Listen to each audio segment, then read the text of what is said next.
3450 या पुस्तकाचं याच्या इंग्रजी आवृत्तीचं आज प्रकाशन होतं आणि त्यासाठी आपण सगळेजण जवळची माणसं इथे जमलेले आहात आणि या कार्यक्रमासाठी ज्येष्ठ जाहिरात तज्ञ श्री भरत दाभोळकर आज आपल्याला लाभलेले आहेत. हे खरंच आपलं भाग्य आहे. मी त्यांना विनंती करते कृपया आपण मंचावर यावं. श्री भरत दाभोळकर.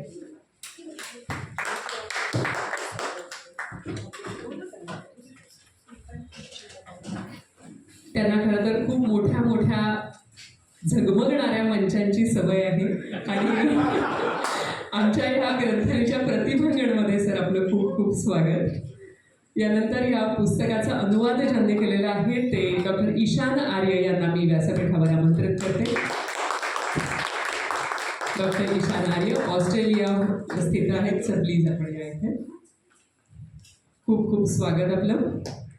आणि ह्या पुस्तकातील काही भागाचं अभिवाचन हे ग्रंथालय वॉच या यूट्यूब चॅनलवर होणार आहे. ते अभिवाचन आपल्या सुमधुर आवाजात ज्यांनी केलेले आहे त्या पूर्वा धारप यांनाही मी मंचावर आमंत्रित करते. आज त्याच कार्यक्रमाचं यूट्यूब चॅनलवर उद्घाटन देखील होणार आहे. पूर्वा धारप. सगळ्यांचं खूप खूप स्वागत ह्या कार्यक्रमामध्ये. आणि आपल्याला नावावरूनच कळतंय की हे पुस्तक म्हणजे समुद्रातले अनुभव आहेत. आवडतो मज अथांग सागर अफाट पाणी निळे, निळ्या जांभळ्या जळात केशर सायंकाळी मिळे. ह्या ओळी इथेच म्हणजे बँडस्टँडवर जर आपण उभ्या राहून म्हटल्या तर त्या अगदी छान बसतील. पण जी व्यक्ती समुद्राच्या आत अनेक महिने असते, जिला जमीनही दिसत नाही, अशी व्यक्ती अशा ओळी म्हणू शकेल का? कदाचित नाही. कारण त्यांचं जग वेगळं आहे, त्यांची दृष्टी वेगळी आहे आणि त्यांचा जो दृष्टिकोन आहे, ज्या अँगलने ते समुद्र बघतात तो देखील वेगळा आहे. आणि ह्या सगळ्या अनुभवांचं संचित म्हणजे कॅडेट नंबर 3450. या पुस्तक मराठीमध्ये लिहिलं होतं. कॅप्टन सचिन गोगटे लिखित हे पुस्तक आहे आणि त्याचा आज इंग्रजी अनुवाद होतो आहे. ह्या पुस्तकाला हे पुस्तक ग्रंथालयातर्फे प्रकाशित झालं आहे आणि अनेक लोकांपर्यंत हे पुस्तक पोहोचलेलं आहे. ऑस्ट्रेलिया स्थित कॅप्टन सचिन गोगटे यांचे चिरंजीव ईशान आर्य आणि त्यांच्या पत्नी मीनाताई गोगटे या इथे उपस्थित आहेत. आणि आपण सुरुवातीला ग्रंथालयातर्फे या सगळ्यांचं स्वागत करूया. मी विनंती करते सुनाल आर्या यांना की त्यांनी आजच्या कार्यक्रमाचे प्रमुख अतिथी भरत दाभोळकरजी यांचा पुस्तक भेट देऊन ग्रंथालयातर्फे सन्मान करावा.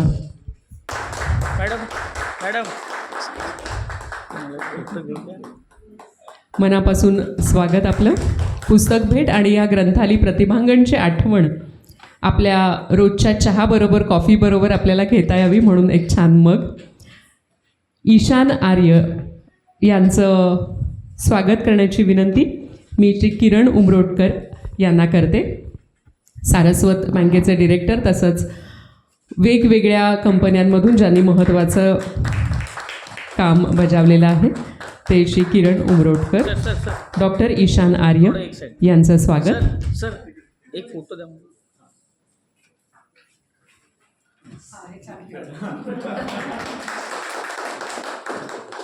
तसंच मीनाताई इथे आलेले आहेत. त्यांचं स्वागत करण्याची विनंती मी अश्विनी भोईर यांना करते. अश्विनी भोईर प्रतिभांगण ही जी वास्तू आहे तिथल्या सर्व कार्यक्रमांचं समन्वय त्या करत असतात. आणि मीनाताई गोगटे स्वतः उत्तम लेखिका आहेत, वक्त्या आहेत. ग्रंथालयाच्या आपल्या कार्यक्रमात मीनाताई आपलं खूप खूप स्वागत. आणि आता पूर्वा धारप ज्या मंचावर विराजमान आहेत त्यांचं स्वागत करण्याची विनंती मी ग्रंथालयाच्या धारप धनश्री धारप यांना करते.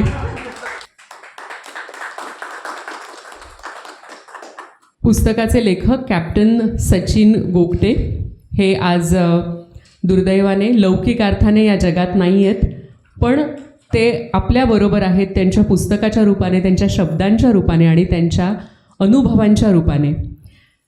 43 वर्षांचा अनुभव त्यांना होता आणि खूप वेगवेगळ्या पातळ्यांवर त्यांनी काम केलेलं आहे. त्यांनी प्रशिक्षण दिलेलं आहे. युद्धकाळात त्यांनी नौकांवर काम केलेलं आहे. युद्धकाळामध्ये इराकच्या युद्धामध्ये 8 वर्ष ते कार्यरत होते. तसंच समुद्रामध्ये ज्या काही अपप्रवृत्ती असतात, चाचेगिरी असते, तर त्याच्या विरोधात रक्षण कसं करायचं, संरक्षण कसं करायचं याविषयीचं प्रशिक्षण त्यांनी अनेक देशांमध्ये स्वतः जाऊन दिलेलं आहे. आणि विशेष म्हणजे वेगवेगळ्या देशात फिरताना तिथल्या भाषा त्यांनी अवगत केल्या होत्या, भाषा आणि लिपी देखील. आणि म्हणूनच आज शब्दरूपाने ते आपल्याबरोबर आहेत. शब्दांवर त्यांचं नक्कीच प्रेम होतं आणि मराठीतलं पुस्तक आज इंग्रजीमध्ये अनुवादित झालेलं आहे. ग्रंथालीबद्दल आपण सगळेजण जाणताच. ग्रंथालीचं 51वं वर्ष आहे हे. आणि ग्रंथालीतर्फे प्रास्ताविक करण्याची विनंती मी डॉक्टर लतिका भानुशाली, ग्रंथाली विश्वस्त यांना करते. डॉक्टर लतिका भानुशाली. नमस्कार. कॅडेट नंबर 3450 या मराठी पुस्तकाच्या इंग्रजी आवृत्तीचे आज प्रकाशन होत आहे. तुम्हा सगळ्यांचे पुन्हा एकदा ग्रंथालीतर्फे स्वागत करते. खरं तर मी ग्रंथालीविषयी इथे प्रास्ताविक मांडावं अशी काही आज मला वाटत नाही की खूप मोठी परिस्थिती आहे, कारण आपण सगळेच जाणता की ग्रंथाली काय आहे. पण त्यातल्या त्यात 2-3 गोष्टी मला इथे आवर्जून सांगाव्याशा वाटतात. एक म्हणजे आमचं 51वं वर्ष आहे हे आत्ताच तुम्ही ऐकलं. या निमित्ताने आम्ही यावर्षी 5 वाचक दिन साजरे केले. एक वाचक दिन साजरा करणं हे सुद्धा खूप आव्हानात्मक काम असतं, पण अशा वेळेला नोव्हेंबरपासून सुरू झालेले आमचे वाचक दिन डिसेंबरपर्यंत होते आणि खूप छान प्रतिसाद ह्या सगळ्या वाचक दिनांना वाचकांचा मिळाला होता. यावेळेला आमच्या मंचावर रंगनाथ पठारे असतील, वीणा गवाणकर असतील, अच्युत पालव असतील, प्राजक्त देशमुख आहेत, देवबाबळे फेम, त्याच्यानंतर अनिता दाते आहेत. अशा अनेकांनी व्यासपीठावरून प्रेक्षकांशी संवाद साधला, काही कार्यक्रम सादर केले गेले आणि मुलाखतीचा जो फड आहे तो सुद्धा रंगवला गेला आणि अतिशय छान पद्धतीने हे सगळे कार्यक्रम साजरे झाले. तर मला वाटतं 5 वाचक दिन साजरं करणं या ह्याच्यामध्ये ही खूप मोठी गोष्ट आहे, ती ग्रंथालीने साध्य केली आहे. ग्रंथाली ही कधीच पुस्तक प्रकाशन करणं इतक्या मर्यादित टप्प्यामध्ये कधी राहिलेलीच नाही आहे, कारण मुळात आमची जी स्थापना झाली, अगदी सुरुवातीचे जे फाउंडर मेंबर होते, मग अरुण साधू असतील, कुमार केतकर असतील, दिनकर गांगल असतील आणि समर्थपणे आमची धुरा सांभाळणारे आता सुदेश हिंगलासपूरकर आहेत. तर या सगळ्यांनी मिळून ग्रंथालीला एक वेगळी दिशा दिलेली आहे, तिचा पाया रचलेला आहे. त्यामुळे पुस्तकांच्या पलीकडे जाऊन वाचक कसे घडवता येतील आणि नुसते वाचक नाही घडवायचे तर विचारांची क्रांती कशी करता येईल हे आमचं कायम उद्दिष्ट राहिलेलं आहे. किंबहुना समाजामध्ये जी असलेली जाती व्यवस्था किती भेदक आहे याची पहिली जाणीव ही ग्रंथालीच्या बलूतने महाराष्ट्राला करून दिली. त्यानंतर मग उपरा आलं आणि बाकीच्या प्रकाशकांनी मग वाहती गंगा आहे, हात धुवायला पाहिजे, मग सगळेच प्रकाशक त्याच्यामध्ये उडी घेऊन उतरले. पण जेव्हा अशा अस्सल अनुभवांना प्रकाशकच मिळत नव्हते तेव्हा ग्रंथाली पहिली होती की या अनुभवांना, त्या वास्तवाला ती भिडली आणि लोकांपर्यंत आणण्याचं धारिष्ट त्यांनी दाखवलं. त्यामुळे ग्रंथाली केवळ प्रकाशन संस्था नाही आहे, ती एक वैचारिक चळवळ आहे आणि सातत्याने आमचे प्रयत्न सुरू असतात की त्या दृष्टिकोनातून आम्ही क्रांती करू. नवीन वाचक घडवणं ही आमची कायम आम्ही जबाबदारी समजतो. त्यामुळे आत्तासुद्धा विज्ञानधारेचे आम्ही कार्यक्रम आयोजित करतो. तुम्ही आत्ताच आमच्या अश्विनी भोई यांना भेटलात किंवा त्यांना पाहिलं आहेत, तर त्या या सगळ्या कार्यक्रमाचं संयोजन करतात आणि एकेका वेळेला 500 ते 600 शाळा आमच्याबरोबर जोडल्या जातात आणि विज्ञान या विषयाला केंद्रस्थानी ठेवून आम्ही वेगवेगळे कार्यक्रम घडवतो. म्हणजे केवळ प्रौढांसाठी पुस्तकं छापणं एवढी आमची जबाबदारी नाही आहे, तर भविष्यातले वाचक कसे तयार होतील त्यासाठी आम्ही कायम सतर्क असतो आणि ही आमची एक सामाजिक जबाबदारी आहे, म्हणून आम्ही ते काम करत असतो. त्यामुळे पुस्तकांबरोबर हा सगळा सांस्कृतिक माहोल आम्ही सांभाळतो. आपले जे मराठी साहित्याचं वैभव आहे आणि त्यातले खूप मोठे मोठे लेखक होऊन गेले ते आता गतस्मृतीत गेले तर चालणार नाहीत. पुढच्या पिढींना कळलं पाहिजे की हे लेखक काय होते, हे कवी काय आहेत. त्यामुळे आम्ही एक नवीन पायंडा पाडला आहे. जन्मशताब्दी वर्ष ज्या लेखकाचं असेल त्या लेखकाचे कार्यक्रम सादर करायचे. म्हणजे जयवंत दळवी यांच्या नाटकांचे जेव्हा आम्ही कार्यक्रम सादर केले, मराठीतले सगळे दिग्गज कलाकार NCPAमध्ये होते. 900च्या पुढे मॉब होता. म्हणजे आम्हाला क्राऊड कंट्रोल कसा करावा ते कळत नव्हतं. आणि त्याच्यामध्ये आत्ताची पिढीसुद्धा होती. त्यामुळे इतका आनंद झाला हे सगळं पाहताना की अशा पद्धतीने आपण पुन्हा मराठी साहित्य पुनरुज्जीवित करू शकतो. त्यामुळे सातत्याने आम्ही आता हे प्रयत्न पुढे करणार आहोत आणि प्रत्येक लेखकाचे जन्मशताब्दी वर्ष आम्ही साजरे करून त्याचा आशय जो आहे तो लोकांपर्यंत पोहोचवण्याचा प्रयत्न करणार आहोत. मला वाटतं मी भरत दाभोळकरांविषयी नक्की हे सांगेन, कारण त्यांनीसुद्धा हे खूप मोठं काम केलेलं आहे. पु ल देशपांड्यांची मराठी नाटकं इंग्रजीमध्ये घेऊन सादर करण्याचं एक ऐतिहासिक काम त्यांनी केलेलं आहे. त्याच पद्धतीने आम्ही आता हे सगळे नवीन पिढीपर्यंत घेऊन जातो आहोत. आणि आमची जी यूट्यूब चॅनल्स आहेत, प्रतिभांगण आणि ग्रंथाली वॉच, तर ह्या यूट्यूब चॅनल्सवर आमचे सगळे कार्यक्रम अपलोड होत असतात, प्रसारित होत असतात. तर तुम्ही आमच्याशी सातत्याने जोडलेला राहा. साहित्याच्या विश्वामध्ये आमच्याबरोबर तुम्ही आमच्या बरोबरीने सहवासामध्ये साहित्याचा तुम्ही आस्वाद घ्या. आणि त्यामुळे हे 2 चॅनल्स तुम्ही नक्की सबस्क्राईब करा आणि ग्रंथालीच्या सहवासात ग्रंथालीबरोबर जोडलेले राहा. इतकं बोलून मी थांबते. धन्यवाद. धन्यवाद लतिका. यानंतर गोगटे कुटुंबियांतर्फे एक छोटासा स्वागत समारंभ होईल. मी विनंती करते डॉक्टर ईशान आर्य यांना की त्यांनी भरत दाभोळकरजी यांचा सन्मान करावा. Bharat Dabholkar, renowned Indian advertising executive, theatre personality, playwright, director, actor, celebrated for pioneering English in advertising and creating iconic campaigns. Thank you so much. यानंतर डॉक्टर लतिका भानुशाली यांचा सन्मान स्वागत करण्याची विनंती ईशान आर्य यांना. थँक्यू.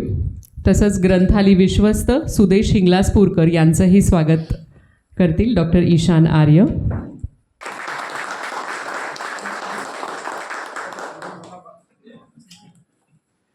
धन्यवाद. यानंतर सुनालिनी आर्य यांना विनंती करते की त्यांनी ग्रंथालीच्या धनश्री धारप यांचं स्वागत करावं, सन्मान करावा. मॅडम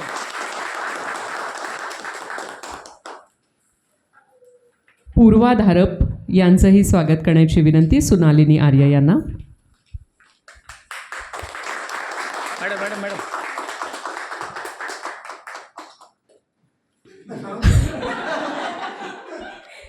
ही अशी वेळ माझ्यावर पहिल्यांदाच आलेली आहे की माझंच स्वागत करण्याची मी विनंती करणार आहे. डॉक्टर मृण्मयी भजक. धन्यवाद. मॅडम या साईडला इथे इथे इथे. आज खरोखरच हा किती एक सुंदर क्षण आहे की आपल्या वडिलांचं मराठीतलं पुस्तक त्यांनी इंग्लिशमध्ये आणलेलं आहे आणि या पुस्तकासाठी आज नवीन दालनं खुली होणार आहेत असं म्हटलं तरी हरकत नाही. आणि हा खरोखरच एक सोनेरी क्षण की आई मुलाला काहीतरी छान भेट वस्तू देतीये.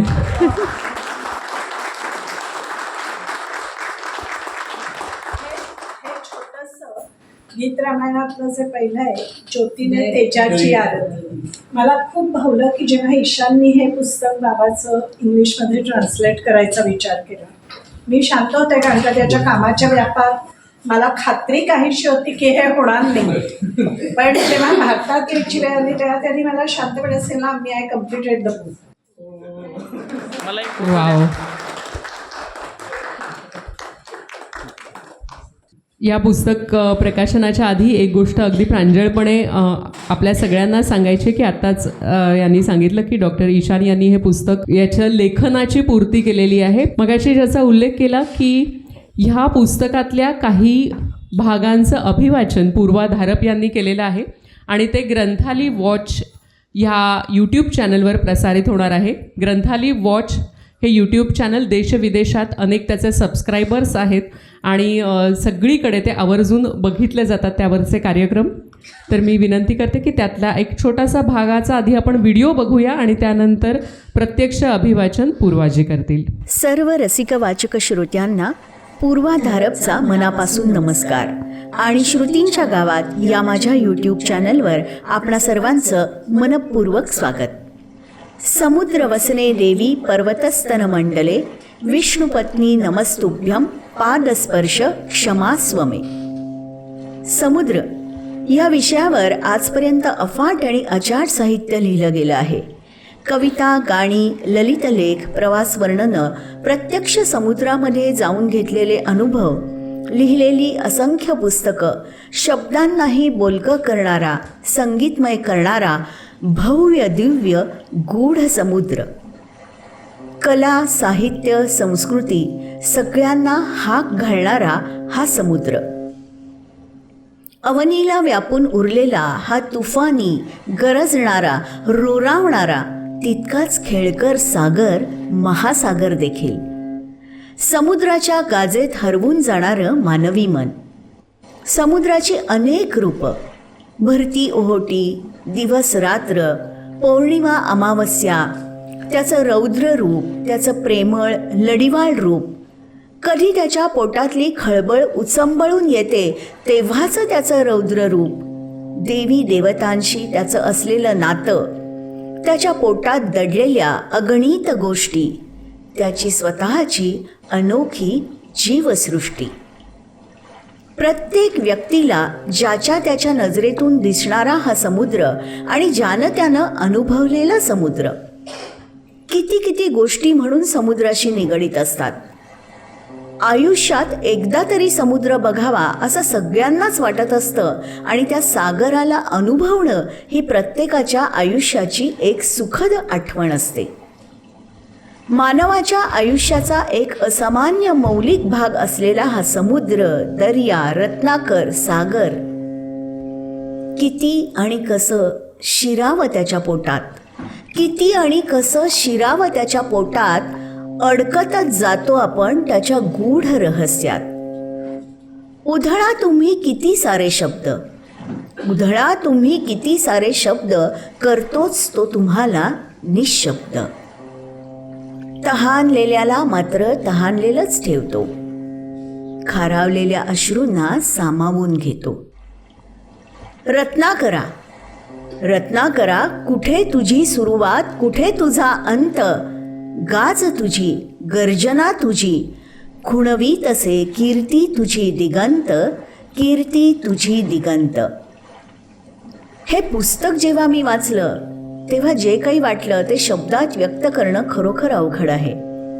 आपलं संपूर्ण आयुष्य समुद्राला समर्पित करत उत्तम करिअर घडवताना सचिन दादा हे स्वतः एक प्रियकर, साथीदार, जोडीदार, पिता, घरातल्या नातेवाईकांशी असलेले सगळे नातेसंबंध जपणारी व्यक्ती म्हणून कणभर जास्तच सरस ठरले असं मला वाटलं. एक अनोखं, बहुश्रुत, बहुआयामी व्यक्तिमत्व लाभलेली ही व्यक्ती म्हणजे कॅप्टन सचिन गोगटे. मीनाताई, तू आणि ईशाननी मला हे पुस्तक ऑडिओ स्वरूपात वाचून माझ्या श्रुतींच्या गावात या यूट्यूब चॅनलवर प्रसारित करण्यासाठी जी परवानगी दिलीत त्यासाठी खूप खूप धन्यवाद. आणि मनातून मला खरंच एवढंच सांगावंसं वाटतं की तुम्ही दोघांनी मला खूप मोठा आनंद दिला आहात. सोबतच ग्रंथाली प्रकाशनाचे त्यांनी दिलेल्या परवानगीबद्दल खूप खूप आभार. या पुस्तकात सचिनदादांनी वेगवेगळ्या बंदराची माहिती देताना त्यांच्या 43 वर्षाच्या करिअरमधले कडू, गोड, थरारक अनुभव कथन केले आहेत.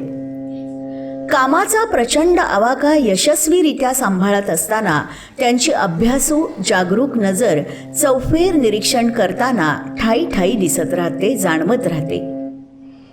कारण स्वतःच्या कामाबरोबरच जातील त्या देशातील राजकारण, समाजकारण, संस्कृतीची माहिती कॅप्टन आपल्याला देत राहतात. अडचणीच्या प्रसंगात उत्तर काढण्याच्या आणि अचूक उपाययोजना सुचवून त्या वेळेत अंमलात आणणं ही त्यांची खासियत. तर ऐकूयात एक रोमहर्षक जीवनकथा, कॅडेट नंबर 3450. लेखक कॅप्टन सचिन गोगटे. संपूर्ण पुस्तक ऐकण्यासाठी श्रुतींच्या गावात या माझ्या यूट्यूब चॅनलला जरूर लाईक करा, शेअर करा आणि सबस्क्राईब करा. धन्यवाद. धन्यवाद. श्रुतींच्या गावात हा पूर्वाधारप यांचा एक उपक्रम आहे आणि तो आपण ग्रंथाली वॉच ह्या यूट्यूब चॅनलवर पाहू शकता. सरांच्या हस्ते उद्घाटन या उपक्रमाचं व्हावं ही विनंती.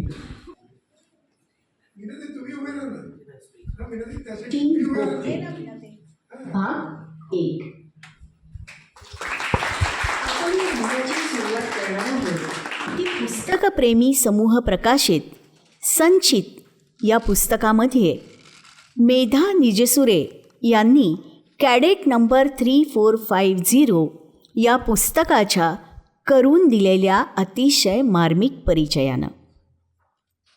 मेधाताईंनी करून दिलेला हा पुस्तक परिचय आपणा सर्वांना नक्कीच आवडेल अशी खात्री वाटल्यानं आणि त्यांच्या परवानगीनं मी हा परिचय आपल्यासाठी श्रुतींच्या गावात या माझ्या यूट्यूब चॅनलच्या माध्यमातून सादर करते आहे.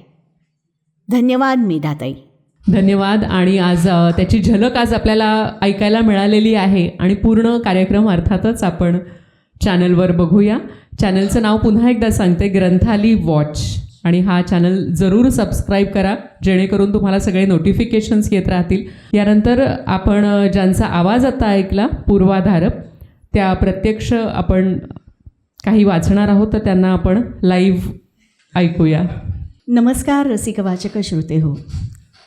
माझे गुरुजन आणि सर्व श्रेष्ठांना आणि ज्येष्ठांना सादर वंदन करून आज मी कॅप्टन सचिन गोगटे लिखित कॅडेट नंबर 3450 या पुस्तकातील साधारण एक 10 मिनिटांचं अभिवाचन आपल्यासाठी सादर करते आहे. कॅडेट नंबर 3450 आणि कॅप्टन नंबर 4822 असलेले कॅप्टन सचिन गोगटे यांनी मर्चंट नेव्हीतल्या 43 वर्षांच्या दीर्घ करिअरमध्ये जगभरातल्या सुमारे 120 देशांमधील 272 बंदरांना भेटी दिल्या. त्यातल्या निवडक बंदरांचा अनुभव त्यांनी या पुस्तकात कथन केला आहे. ते म्हणतात, हे अनुभव लिहायला लावणारी आणि माझ्या आजाराचा विसर पडायला लावणारी माझी सहचारिणी, माझं सर्वस्व असलेली मीना, हे पुस्तक सर्वस्वी तुला समर्पित.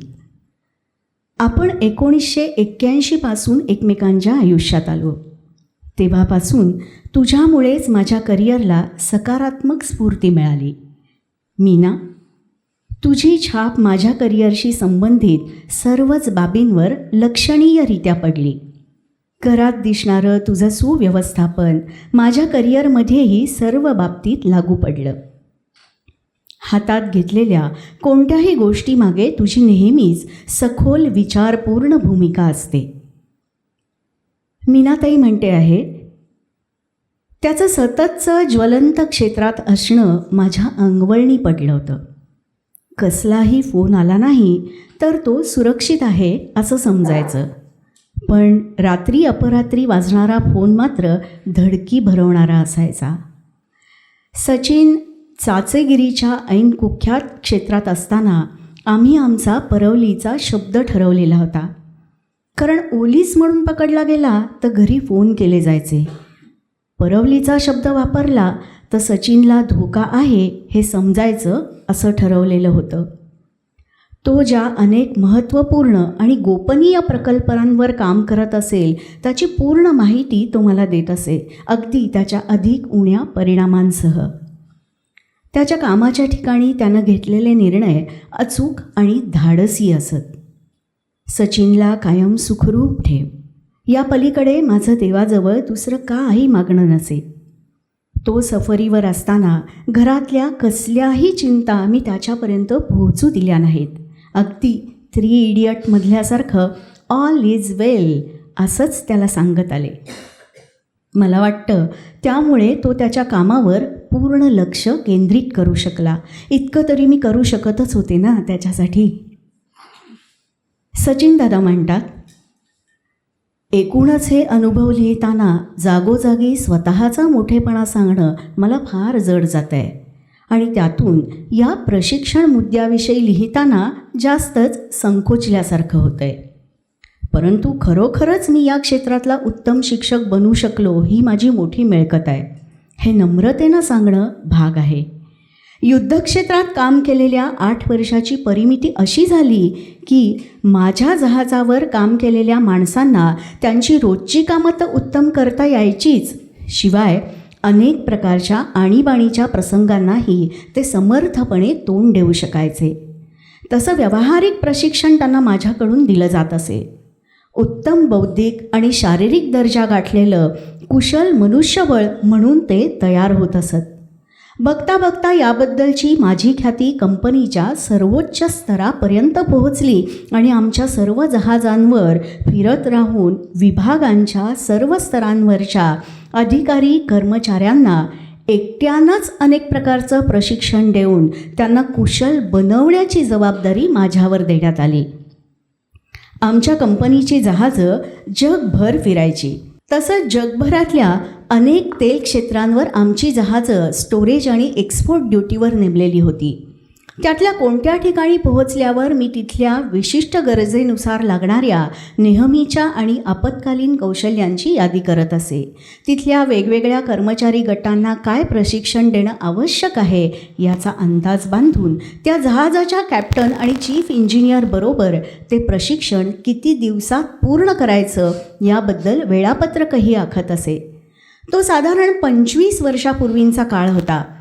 मर्चंट नेव्हीमध्ये international safety management code ISM येण्यापूर्वी मी या प्रकारचं प्रशिक्षण द्यायला लागलो होतो. यासाठी कोणतंही तयार धोरण किंवा अभ्यासक्रम तेव्हा अस्तित्वातच नव्हता. एखादं बिघडलेलं यंत्र दुरुस्त करायला द्यावं तशी कामामध्ये घोळ घालणारी माणसं चक्क काही वेळा माझ्यासमोर दिली गेली.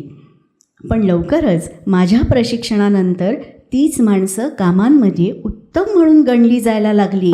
यात अधिकारी, इंजिनियर, वरिष्ठ, कनिष्ठ, खलाशी, कुक वगैरे सगळेच असायचे. ईशान म्हणतो, माझा बाबा हा माझ्यासाठी नुसता हिरो नाही तर तो सुपर हिरोमधील सुपर हिरो आहे. हे म्हणताना मी खूप वेगवेगळ्या दृष्टिकोनातून म्हणतो आहे. म्हणजे तो नुसताच माझ्याशी कसं वागला इतकंच नाही, तर तो माझ्या अम्मीशी म्हणजे माझ्या आईशी कसं वागला, नातेवाईकांशी कसं वागला, पोतेच्या समाजाशी कसं वागला, त्याच्या जहाजावरच्या कंपनीतल्या लोकांशीही तो कसं वागला, हे सगळं बघून मला त्याची भूमिका एका सुपर हिरोचीच वाटते. यात तर त्याच्याकडून शिकण्यासारखी मला आणखी एक गोष्ट दिसते, ती म्हणजे अम्मी जे म्हणते ते तो ऐकायचा. फार महत्त्वाचं वाक्य आहे. 2 व्यक्ती एकमेकांना कसा आदर देतात, कसा संवाद साधतात, एकमेकांना समजून घेऊन आयुष्यातल्या आपल्या भूमिका ठरवतात, हे त्यातून फार शिकण्यासारखं होतं. भेटलेल्या नातेवाईकांसमोर, आजूबाजूच्या लोकांसमोर बाबानं कधीच आपला हुद्दा, आपला पगार, आपण किती मोठी आव्हानं पेलतो याचं प्रदर्शन केलं नाही. मेलबर्नमध्ये असताना मी बाबाच्या जहाजावर शेवटची भेट दिली तेव्हा मी 30 वर्षाचा होतो. लहान म्हणून जहात होतो तेव्हाही बाबा तसाच होता आणि मी 30 वर्षाचा झालो तरीही बाबा कणभरही बदललेला नव्हता. तुम्ही मुळात कसे आहात हे या गोष्टीवरून दिसतं. बाबाकडून शिकलेल्या या गोष्टीमुळे माझ्या व्यक्तिमत्वाची जडणघडण झाली. माझ्यावर लहानपणापासून पडलेल्या या प्रभावामुळेच मी घडलो. बहुतेक लोकांना आध्यात्मिक गुरु असतात, पण मला अशी गरज कधीच पडली नाही, कारण माझ्या आयुष्यात माझे अम्मी बाबाच तर माझे गुरु आहेत. कॅप्टन सचिन गोगटे, TS राजेंद्रवर मर्चंट नेव्हीत रुजू झालेला मुंबईकर मध्यमवर्गीय मराठी मुलगा आपल्या कर्तृत्वावर वरची पदं मिळवत गेला. 43 वर्षांच्या करिअरमध्ये आपले कडूगोड थरारक अनुभव कथन करताना वेगवेगळ्या बंदरांची माहिती देता देता जातील त्या देशातलं राजकारण, समाजकारण, संस्कृती याविषयीची माहिती कॅप्टन आपल्याला देतात. अडचणीच्या प्रसंगात उत्तर काढण्याच्या त्यांच्या कौशल्यामुळे गोगटे आहे ना, मग काही काळजीच नाही असा त्यांचा नावलौकिक झाला. इलेक्ट्रॉनिक नौकानयनामध्ये म्हणजेच ECDIS या जटिल प्रणालीतल्या तब्बल 13 प्रकारांचे ते जगातले पहिले प्रशिक्षक ठरले. 2015 साली इस्तंबूलमधल्या दहशतवादी बॉम्बस्फोटात ते फेकले गेले पण बचावले. मात्र त्यांना डॉक्टरांनी आयुष्याच्या मर्यादेचा इशारा दिला. पण त्याही परिस्थितीत त्यांची कंपनी त्यांना सोडायला तयार नव्हती. आता ते दूरस्थ माध्यमातून जहाजांच्या अधिकाऱ्यांना मार्गदर्शन करू लागले, जहाजांचं ऑनलाईन ऑडिट करू लागले, ब्लॅक बॉक्स विश्लेषण करू लागले आणि त्यांचं हे रोमहर्षक चित्रण म्हणजेच कॅडेट नंबर 3450. धन्यवाद.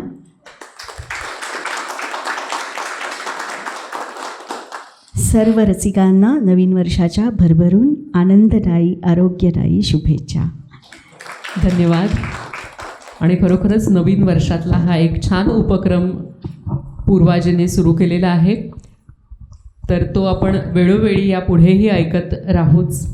आणि आज ज्या क्षणाची आपण सगळेजण आतुरतेने वाट पाहतोय तो क्षण म्हणजे पुस्तक प्रकाशनाचा.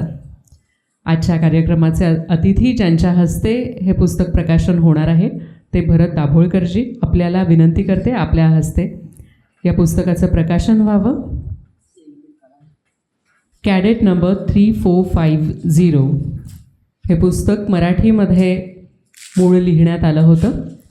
डॉक्टर ईशान आर्य यांच्याकडून याचा इंग्रजी अनुवाद झालेला आहे. हार्दिक अभिनंदन.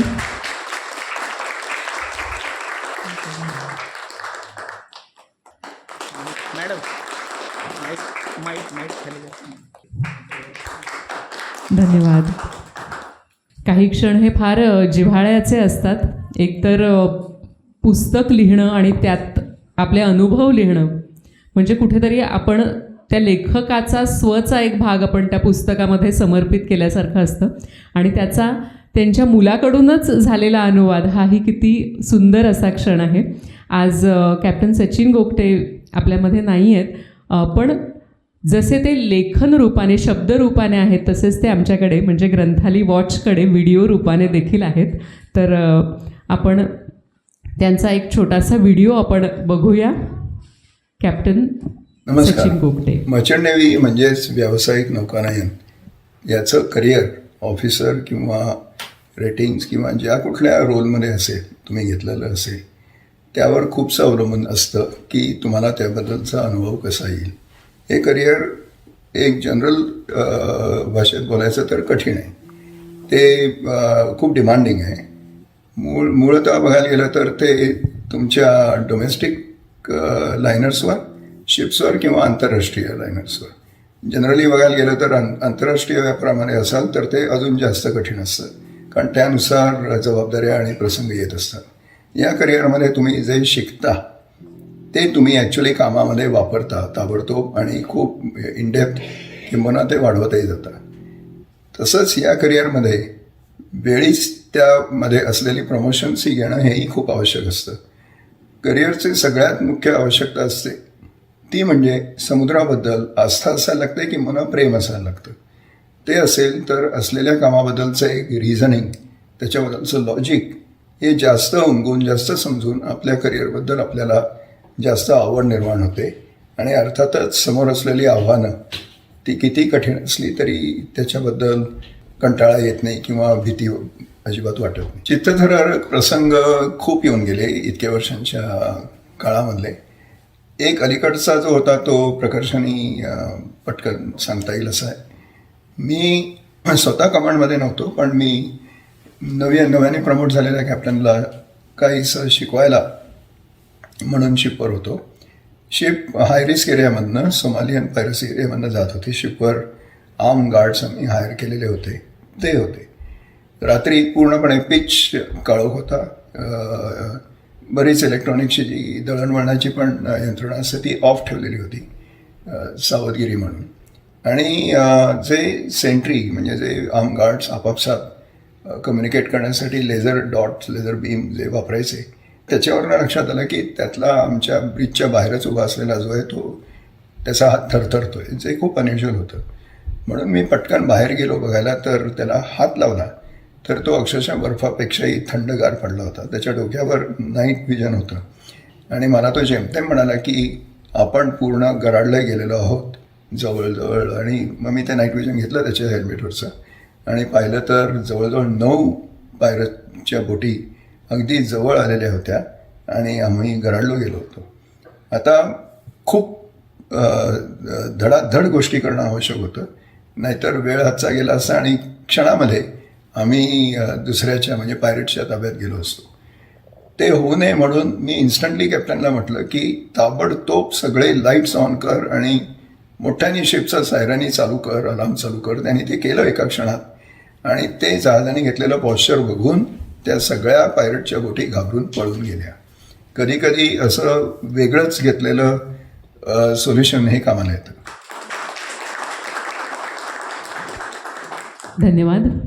धन्यवाद समीर कदम हे ग्रंथालीचे एडिटर आहेत आणि जे काही तांत्रिक सगळ्या ज्या बाबी आहेत ते सांभाळत असतात आणि आज खरोखरच अगदी ऐनवेळी त्यांनी हा व्हिडिओ डाउनलोड करून त्यातला भाग एडिट करून आज आपल्यापर्यंत पोहोचवला. खूप खूप धन्यवाद. यानंतर लेखक अनुवादक डॉक्टर ईशान आर्य. आपण सगळेजण सुहृद आहात, सगळेजण त्यांना ओळखताच, पण त्यांची वेगळी ओळख आजच्या दिवशी करून द्यायला नक्कीच आवडेल. हे ख्यातनाम शिक्षणतज्ज्ञ आणि तत्त्ववेत्ते आहेत. त्यांनी आतापर्यंत 120 देशांमधील 25,000हून अधिक विद्यार्थ्यांना मार्गदर्शन केलं आहे आणि शैक्षणिक कार्य जागतिक स्तरावर पसरलं आहे. सिंगापोर आणि चीनमध्ये त्यांनी शैक्षणिक संस्थांमधील कर्मचारी आणि वरिष्ठ अधिकाऱ्यांना व्यावसायिक अर्थशास्त्र आणि नेतृत्वाचं प्रशिक्षण देण्यामध्ये त्यांचा मोठा वाटा आहे. विद्यार्थी कल्याणासाठी त्यांनी राबवलेल्या नाविन्यपूर्ण कार्यक्रमांसाठी त्यांना मानाचा असा पॅन ऑस न्यूझीलंड, ऑस्ट्रेलिया न्यूझीलंड असावं त्याचं पूर्ण रूप, पुरस्कार देऊन गौरवण्यात आलेला आहे. डॉक्टर आर्य हे केवळ शिक्षणातच नव्हे तर सामाजिक न्यायाचे देखील खंबीर समर्थक आहेत. ऑस्ट्रेलियातील एका स्वयंसेवी संस्थेच्या माध्यमातून त्यांनी भोपाळमध्ये शाळा उभारण्याचं एक अतिशय महत्त्वाचं असं काम केलं आहे. शिक्षण क्षेत्रातल्या योगदानासोबतच मार्शल आर्ट्समध्येही त्यांचा मोठा दबदबा आहे. हे 3 वेगवेगळ्या मार्शल आर्ट्स, सगळ्यांचे डोळे विस्फारले बरं का.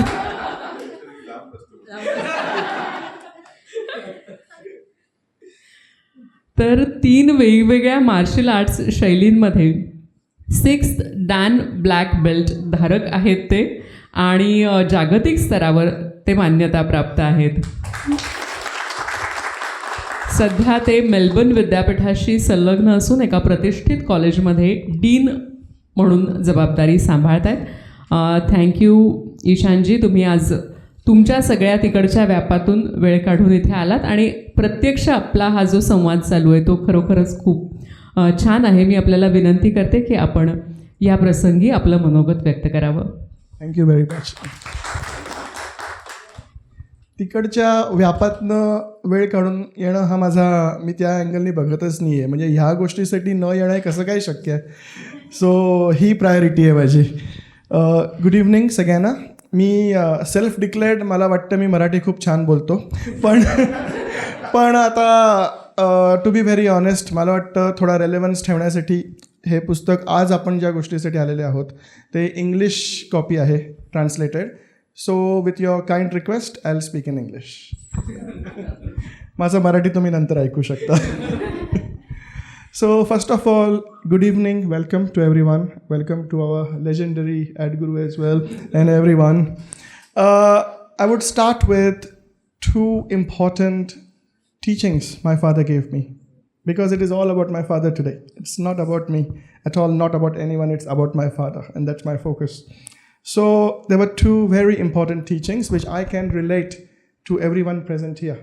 So I'll begin with those. The first one was the importance of time, okay, and I absolutely live by it.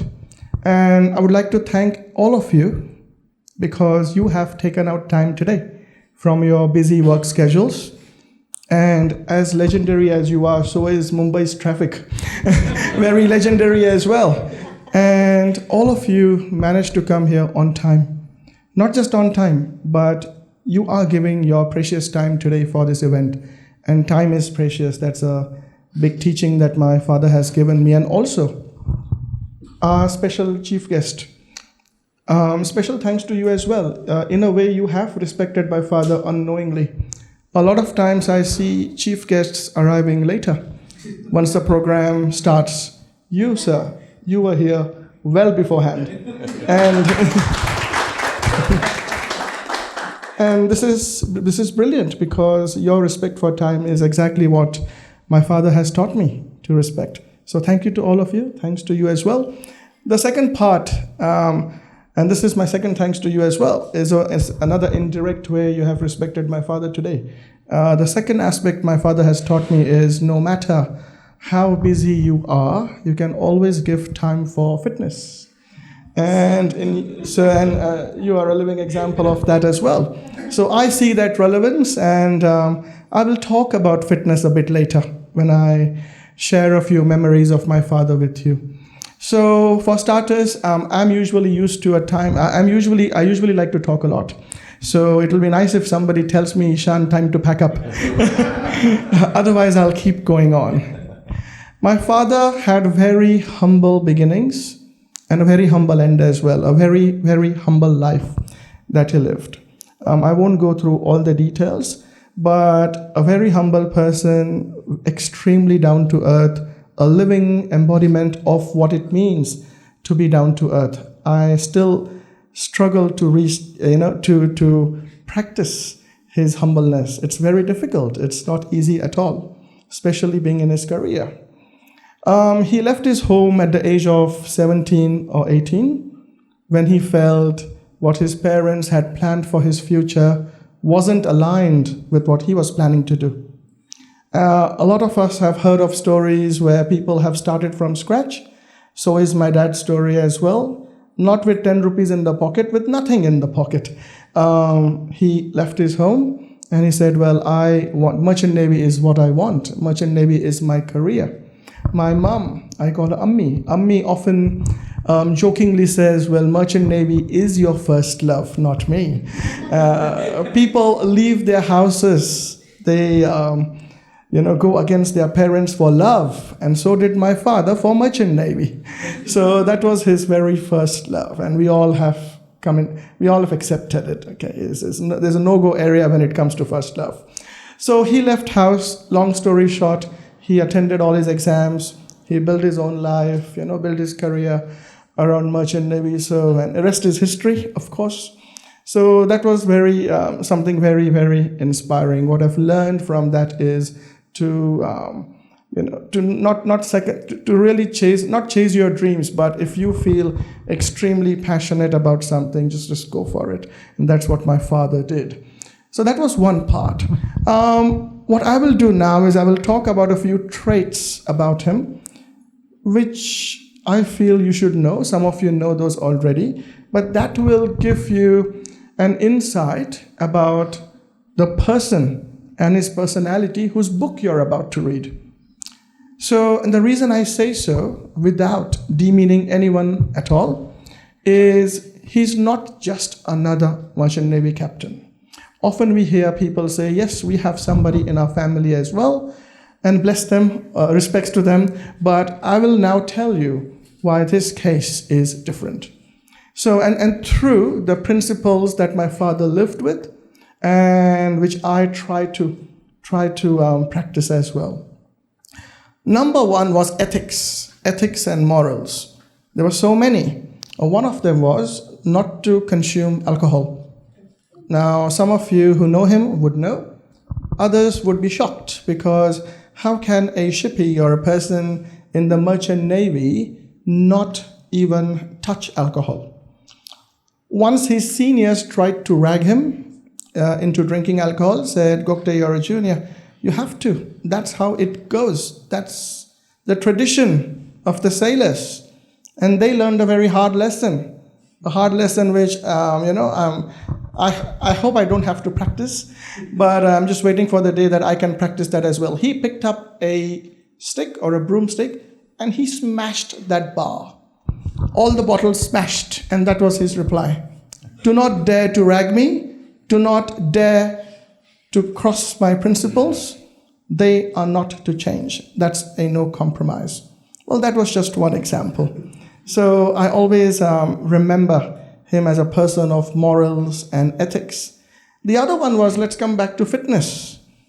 Something very jolly and a nice memory. Whenever my father would come back on a leave from the ship, he would have a leave in between, then he would go back to the ship. The entire colony, so for my international viewers, we say colony over here. Internationally, we say estates or neighborhood. So our entire colony neighborhood was on alert. Why? Captain Gokte was going to take everyone out for jogging 4 a.m. And that is very inspirational. And this is something for us to reflect as well. If you know someone like that, please encourage them. But I don't often see a merchant navy captain, because it's a very senior position, high earning as well, for a person of that stature to come out on the field during his break, get up at 4 a.m., out in the colony, telling all the youth in Marathi as well, "Chala jogging la." And he would take them for a long jog, and he was known for that. Captain Hale, jogging la chala. People used to wait for it. So that was his commitment to fitness as well, not just on the ship, but also towards the youth. The second trait was also social service. For those of you who know me, I look up to my mom.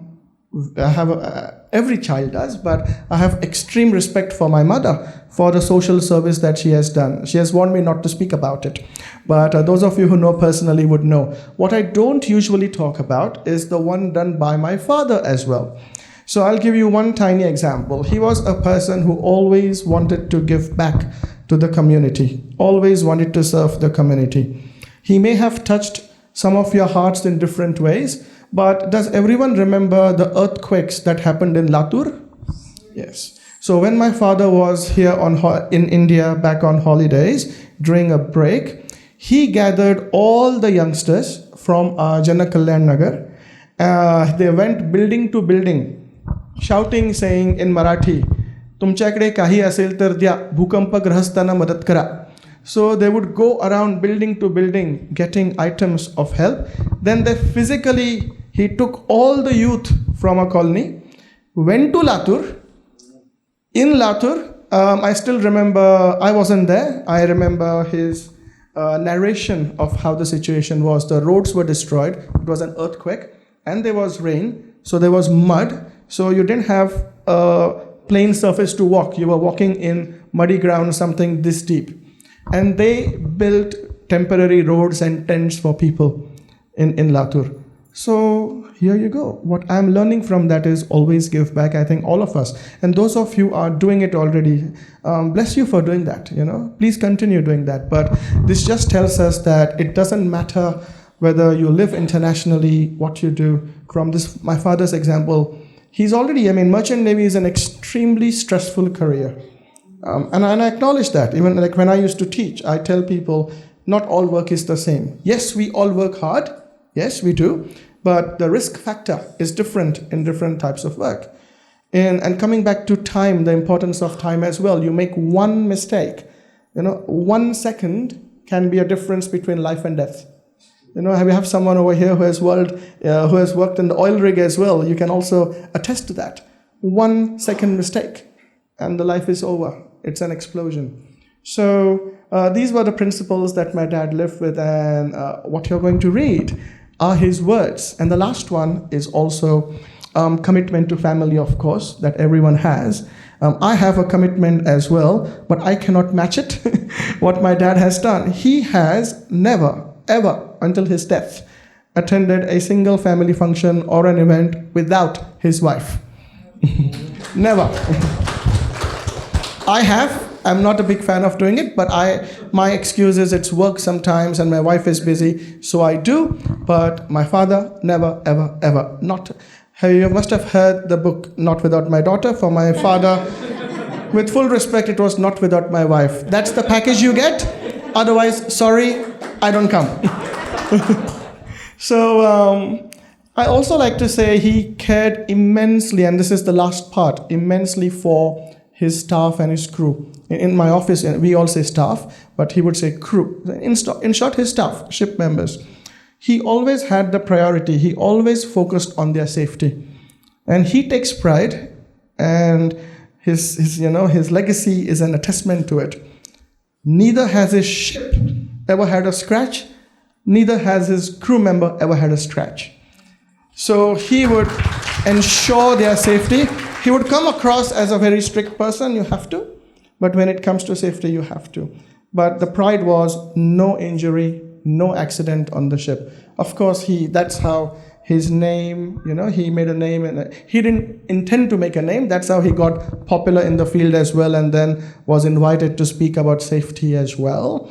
So this is his story. He's not someone who would go to the shores to do a reel or a selfie. Atta apल्या मागे Canada आहे. No, not for that, not anymore. And not for reels as well. His focus was work. Okay, oil tankers, work, safety. That was his focus. So this book is not a travel log. It is not wishy-washy. You will not find amazing destinations to go. It is very grounded. It is real. These are the words of a person who wants his crew to be safe, who loves his career, and the focus is time and work, getting things done, not going out on a holiday. So that's what this book is. Now the thing is, my mother encouraged him to write this book because a person who was so much into fitness, it was a big tragedy for all of us that he got diagnosed with MND, that's motor neuron disorder. Some call it motor neuron disease as well. MND, families that face MND who have a family member suffering who has been diagnosed with MND face a pretty sad life, as do people who have someone in the family with a terminal illness. The thing about terminal illness is, yes, it is terminal, but sometimes there is a hope, there is medication. So you always have a ray of hope that some things could work. With MND, there is no cure. So once you're diagnosed, you have a limited amount of time. You will die. It's a fact we have to accept. And there is no cure. So life puts you in a very helpless situation. In that situation, my Ammi told Baba, Tu pustakli, you write a book, you pen down your journey, you pen down your ideas, because people would want to know. And now it's time to give time for this work as well. And he listened to her. He started by writing in English. Now my father is from Marathi medium, but he would put, may I say that, dare to say, but all of us, including myself, to shame with the level of his English and his command over English. It was unmatchable. So he started writing in English, and Mom said, no, I want you to write in Marathi. So you can later chat with her as to why she said so, but that's why he wrote the book in Marathi. Now, that's fantastic. Marathi language is a home language in Maharashtra. The book reached a lot of people. Fantastic. I took a few book copies to Australia as well. I've been there for 18 years now. And while my colleagues showed a lot of interest, they just had limitations. How could they read Marathi? So that's where the idea popped up, that why don't we have an English copy of the book? So Granthali was very kind. All the members of Granthali, always kind. They're the kindest group I've met, one of the kindest groups I've met over here. So always ready to reply to message, call. Another trait to learn. No matter how busy you are, they always answer. Sudesh Kaka always answers. So thank you for that. So we decided to go for a Marathi copy. Now, time? Sorry, keep reminding me. English copy. I decided to go for an English copy, correct. So that's when I had limitations. I can read Marathi. Okay, I can read Marathi, I just need time. Okay, a lot of time to read Marathi, and which work, like I read properly, don't worry. But I wasn't the expert. So we found an expert, also a well-known person, respected person in the field.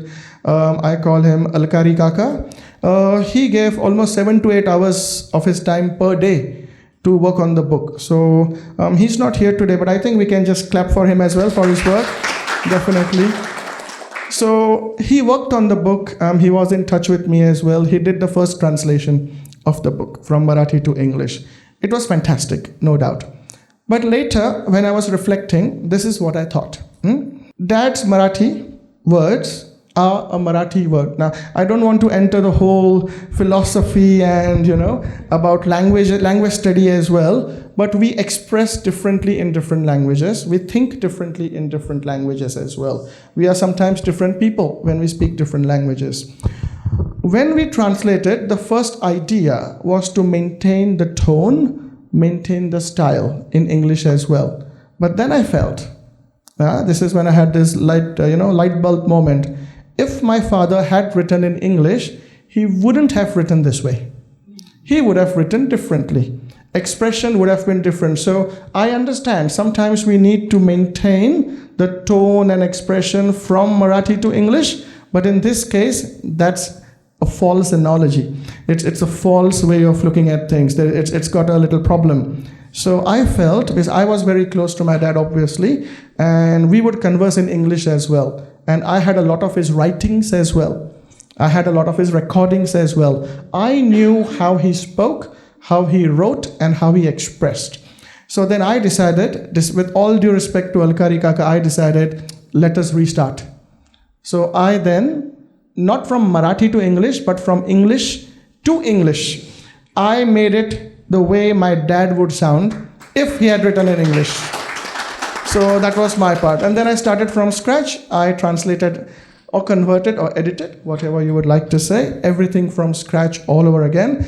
And I feel it is closest to the way he would have sounded. It's an effort, okay? It's not a full, it obviously wouldn't be exactly the same. So this is where we are, and this is the point where we have reached. And here is the book. So thank you everyone for being a part of this journey. I'm glad no one had to tell me to pack up. Thank you so much, Dr. Ishan, for taking all of us on that beautiful walk down the memory lane. आणि आम्हाला प्रत्येकाला त्या ज्या तुम्ही गोष्टी सांगत होतात, जरी आम्ही कॅप्टन गोगटेंना प्रत्यक्ष भेटलो नसलो, तरीही त्या आम्ही खूप छान पद्धतीने व्हिज्युअलाइज करू शकत होतो. Thank you so much for that. आज ह्या कार्यक्रमाचे प्रमुख अतिथी श्री भरत दाभोळकर आज आपल्याबरोबर आहेत. ॲड गुरु म्हणून आपण सगळेच जण त्यांना ओळखतो, पण त्यांचं ग्रॅज्युएशन झालेलं आहे इकॉनॉमिक्समधून. He is a lawyer and business management graduate. As an advertising professional, he has created campaigns for all the Amul products, including Amul Butter, all the Parle brands like Fruity, Appy, Thumbs Up, and 500 and more. All teas of Tata, Tata Tea, Tata Salt, Tetley, Goodnight, Hit, Bank of India, State Bank of India, you name it, and he's there behind that ad. He has won the Gold Trophy for Excellence in Advertising for 14 years in a row. That is such a great thing. He has written and directed 35 English plays, including Bottoms Up, the longest running play in the history of Indian English theatre. He has acted in Hindi, Marathi, Tamil, Telugu, Malayalam, and Bhojpuri films. He wrote and directed India's first English feature film, and he is a pioneer of English. God only knows. Apart from all these things, ते प्राणीप्रेमी आहेत. मला वाटतं प्राणीप्रेमी हा शब्द थोडासा कमीच पडेल, कारण त्यांच्या घरात भरपूर प्राणी आहेत. आपल्याला कुत्री, मांजरी वगैरे माहिती असतात, पण त्यांच्याकडे बकरी पण आहे. म्हणजे त्यांच्या घरात म्हणजे प्राण्यांच्या घरात तुम्ही राहता असं म्हणायला हरकत नाही. तर आज असं एक खूप मोठं नाव ॲडव्हर्टाईज जाहिरात जगातलं, लेखन क्षेत्रातलं, तसंच अभिनय क्षेत्रातलं आज आपल्याबरोबर आहे. आम्हाला खूप आनंद आहे आपण आज इथे आलात. मी आपल्याला विनंती करते की आपण सगळ्यांशी संवाद साधावा. Thank you very much. I must begin by thanking Granthali and the Gokte family for inviting me here. I say this because I have had very bad experiences when people invite me. Some years ago, a lady came to meet me. I think she was the secretary of the Indo-American Society's Ladies Wing. I think it's called Indus or something. She came to invite me and said, Mr. Davolkar, will you come to our club and talk to our members on advertising? And very humbly I asked her, I said, why are you calling me? There are so many other people who are better than me in advertising, who are better speakers. Why don't you call one of them? I finished saying that, and that day I realized how ruthlessly honest women can get on your face.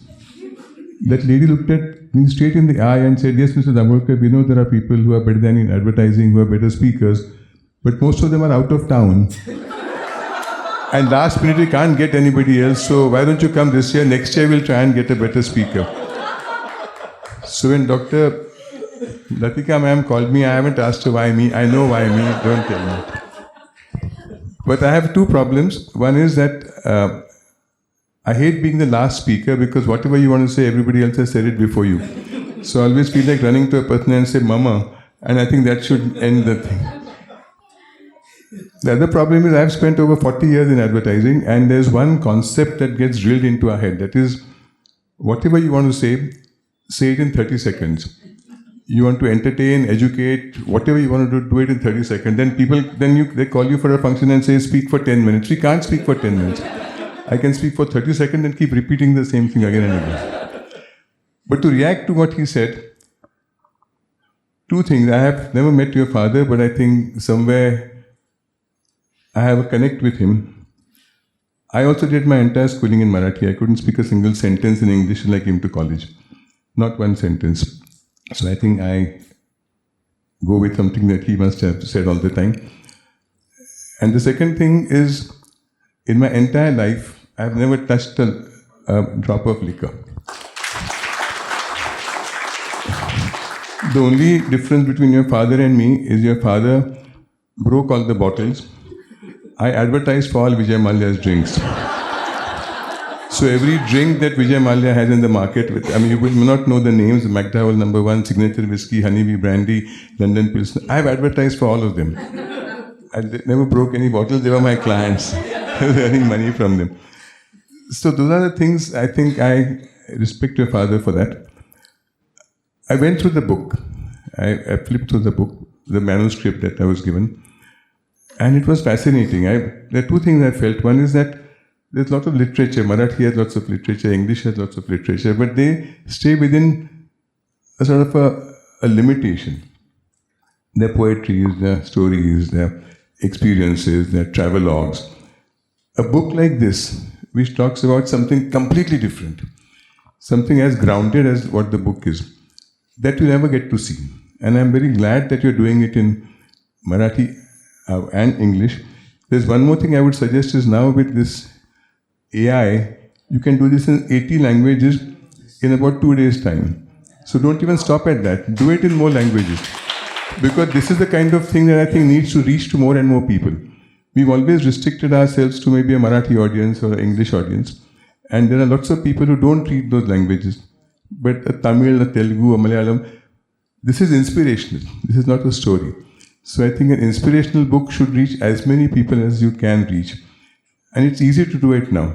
So I would request Granthali to take a lead in that. Maybe you can start with this and then you can keep doing it for other books later. So that is one thing. One thing that I found fascinating reading this was the story of the pirates. That was fascinating. I had years ago seen a Hollywood film called Captain Phillip, which is all about how the captain faces those pirates, and it was the most brilliant acting that Tom Hanks had done. And I always thought that if it was true, it must have been so fantastic. And in reading this book, I suddenly realized that this must have happened to him in real life and what he must have gone through. I mean, what Tom Hanks did in that film was so emotional. I said, he should have won the emotion that he showed in the last 10 minutes of the film when he's finally rescued from the pirates. I thought he should win an Oscar award only for that 10 minutes performance. So I'm sure what your father did, the kind of instant thinking and not waiting for the pirates to come but get rid of them, and I think that was fascinating. These are the kinds of stories that need to go out. Because as I said, I've read enough travelogues, but there are happy stories of people going and visiting different places. We went to London and saw the zoo, and we went and the kind of people we met. A story like this is truly heartwarming. And I'm glad that somebody has written this in 2 languages, and you're taking it to different kinds of audiences now. As I said, I've just read the manuscript. I haven't read the full book. But everybody's talked so much about this, and I found it more and more fascinating. As I said, I don't normally talk more than 30 seconds. But what I read about him, I certainly feel that people like him don't really go away. And that is why these books are good, because then his legacy will continue. I can just end this by a tribute to him in an Urdu shairi. There's a beautiful Urdu shairi which says, "Fanus banke jiski hifazat hawa kare." Fanus is that glass thing that protects the flame. It says, "Fanus banke jiski hifazat hawa kare." When hawa becomes the fanus, which is supposed to extinguish the flame. "Fanus banke jiski hifazat hawa kare, wo shama kaise bujhe, jise roshan khuda kare." So I think people like you, they would go on and on. These are the kinds of flames that God has lit, and they'll never end. Thank you very much. क्या बात है, वो शमा कैसे बुझे जिसे खुदा रोशन करे. Thank you so much, sir. We are honored to have you here, and it was really a great ceremony. एक छोटासा कौटुंबिक स्नेहमेळा हा होता. कार्यक्रमाच्या आपण सांगतेकडे येतोय. पुन्हा एकदा सगळ्यांचे खूप खूप मनापासून आभार. I just want to ask you, these wonderful things that have been given to me, do I take them or give them back? I'll tell you why I'm asking this. There was this famous Marathi play, which is the biggest magnum opus by Babasaheb Purandare called Zanta Raza, which had 300 actors, a 3-story set, and they had approached me to do that in English. And Babasaheb Purandare and we used to sit together. I did that entire play in English, and we performed outdoors. So we had a wonderful thing done. We had a glass cabin. So there were 10,000 people listening to it in Marathi, and the glass cabin had all the consulates and ambassadors sitting inside an air-conditioned cabin and listening to it in English. We did some 10 or 15 shows like this, and on the last show, Babasaheb Purandare called me on the stage, and he said, this English version that you've seen, Bharat Davolkar has done this, and I must felicitate him. And he called me on the stage and he gave me a Mawli topi on my head and a sword. I was very happy. Just imagine getting a topi, Mawli topi and sword from Babasaheb Purandare. And when I was leaving in the wing, somebody caught hold of me and said, "ते परत द्या.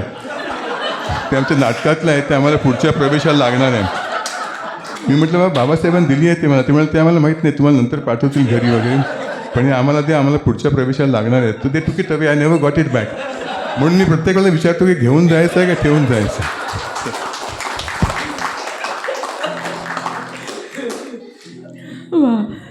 तर तुम्हाला आज हे gift घेऊन जायचं आहे, आणि आज आमच्यासाठी खूप छान छान ह्या कार्यक्रमाच्या आठवणी आम्ही सगळेजण घेऊन जाणार आहोत. Thank you so much. कार्यक्रमाच्या शेवटाला जाण्याच्या आधी आपल्याला जर डॉक्टर ईशान यांना काही प्रश्न विचारायचे असतील, काही संवाद साधायचा असेल तर आपण करू शकता. असं म्हटल्यावर माझा एक प्रश्न होता की he is an expert in 3 martial arts. तुम्ही कुठल्या मार्शल आर्ट्स शिकल्यात? गोजुर्यू म्हणून आहे, सगळ्या जॅपनीज आहेत. सो गोजुर्यू आहे, त्यांची आमची फॅमिली आहे उच्ची आगेक आहे. सो जे नाहाते आयलंड्स आहेत तिकडनं ते फॅमिली ट्री येते, त्यांचं टेक्निक आम्ही शिकलो आहे. Next is jujutsu. पण जिजुत्सू आपण खूपदा आजकाल ब्राझिलियन जिजुत्सू ऐकतो. I have done the traditional original form Shinbukan jujutsu. आणि माझे ग्रँड मास्टर आणि आम्ही ते ॲक्च्युली इंडियामध्ये इंट्रोड्यूससुद्धा केलेलं होतं जिजुत्सू.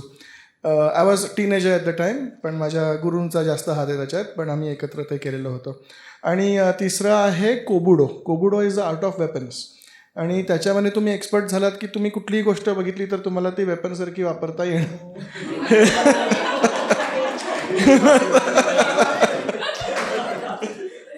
पण नंतर मी थोडं विंगचन पण केलं, पण त्याची सिनियरिटी नाही, जस्ट प्रॅक्टिस विंगचन वगैरे. थँक्यू. वाव. प्रेक्षकांमधून कोणाला काही विचारायचं आहे? दाभोळकरांना विचारायचे प्रश्न तरी विचारू हो हो. मला लोक फक्त 2 प्रश्न विचारतात इव्हन कॉलेजमध्ये. तुम्ही दररोज शेफ करता आणि एक्सरसाइज त्याच्या पलीकडे मी 2 तास आठवड्याचे बोलतो, नोबडी आस्क्ड मी क्वेश्चन. ते मी दररोज शेफ करतो. नाही, हे खूप चांगलं आहे, कारण आमच्या इकडे कॉन्फरन्सेसला आम्ही जातो, इकडे खूप डेंजरस क्वेश्चन्स येतात आणि एक एक क्वेश्चन 30 सेकंड्स 3 मिनिटाचा क्वेश्चन असतो. त्याच्यामुळे मग नोट करा, डोक्यात चालू असतं मेंटल नोट्स की ह्या काय काय रिप्लाय द्यायचं आहे. सर हे खूपच पीसफुल एंडिंग आहे. धन्यवाद पुन्हा एकदा सगळ्यांना मनापासून धन्यवाद. आणि हा छान सुंदर सोहळा आपल्या सगळ्यांमुळे आज इथे संपन्न झालेला आहे. यानंतर अल्पोपहाराची सोय आहे, तर जरूर त्याचाही सगळ्यांनी आस्वाद घ्यावा.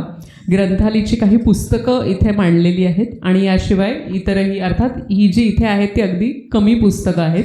याशिवाय ग्रंथालीचं ग्रंथ भांडार दादरच्या ऑफिसमध्ये आहे, त्याचाही आपण जरूर आस्वाद घ्या. आणि पुन्हा एकदा इथे आलात, खूप छान वाटलं. आणि असेच आपण वेळोवेळी भेटत राहू, वाचत राहू. धन्यवाद.